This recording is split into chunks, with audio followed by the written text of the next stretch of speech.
So 5 things for an easier labour. We are here at the Ass Babes Club to talk you through what they are.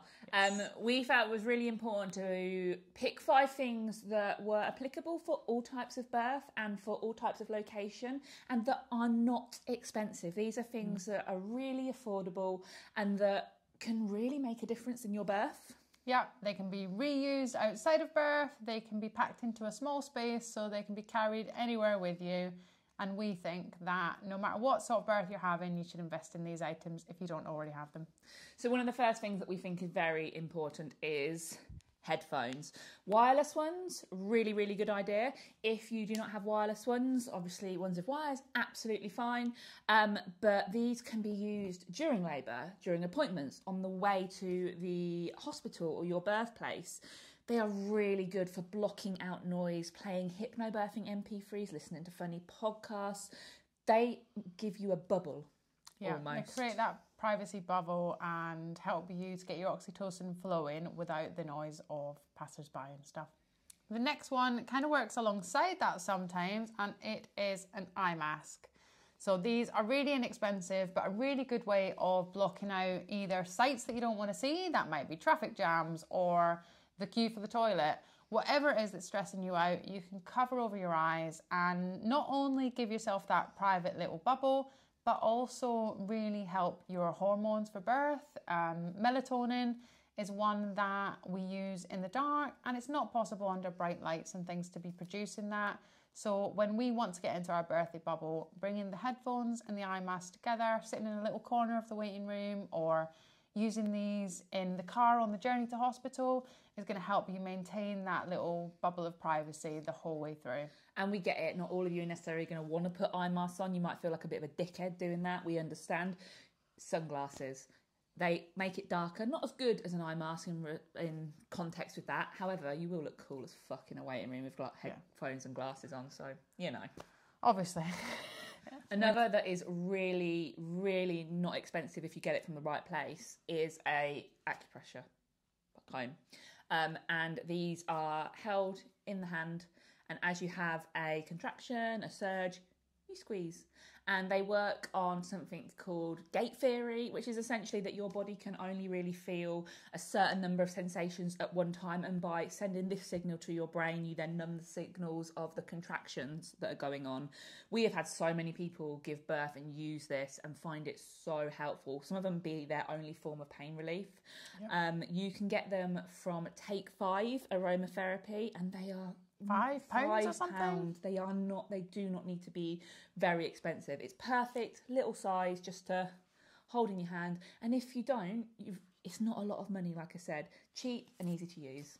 Yeah, and I think that while so many people are sceptical about them, we do get more and more messages from people who just decided to give it a go, and we're actually really pleasantly surprised how well it worked.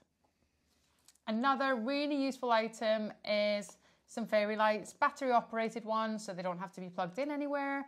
These can be moved from place to place. They're easy to put up and take down. These ones have got pegs on, and that means that you could maybe peg up images that get your oxytocin flowing, some affirmations to remind you of positive thoughts during your labour. Whatever it is that you want to display, that can be a really good way to do it. And fairy lights just add a bit of kind of ambience to what can be quite clinical. Mm-hmm. If you are at home, it might be mess that's bothering you with the lights on. If you are in another setting, it can just be somewhere that feels unfamiliar, maybe feels very medical, feels like not yours. Mm-hmm. And actually when we switch off the lights, get our fairy lights going, it can give us that kind of illusion of privacy and safety, and that idea that we're in like a nice twinkly space instead of somewhere that's like stark and doesn't feel homely. That's going to help our hormones to help us to birth better. And midwives don't mind. No, they love a fairy light. They do. They really, really do. And our last one, which we think is a really good one for anyone, because it really is something you can transfer from home to hospital and keep using there, is a TENS machine. They are so brilliant, and you can hire them. You can buy them second hand, and they work along the same sort of theory as the comb almost, don't they? Yeah, they will introduce sensations to your body, which hopefully will kind of distract your body from the other sensations that are going on. Like Jade said, there's only a certain number that can get through.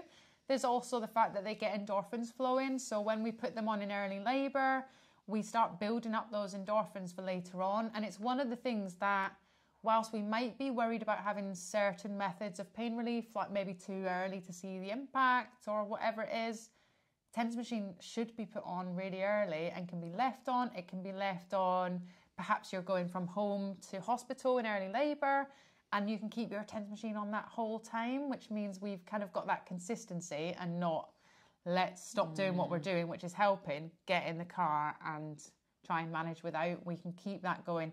Get the eye mask on, hold your comb, keep your TENS machine on, headphones in. You're going to get there, set up your fairy lights and crack on. Yeah, so that's our little 5 things to make labour easier. They are tried and tested, and we highly recommend that you, if you don't get them all, at least get a few. They will be helpful. So if you've enjoyed this video, check out our other videos, subscribe to our YouTube channel, and check us out over on Instagram at The Birth Uprising, where you can get loads of information and us prattling around. Bye.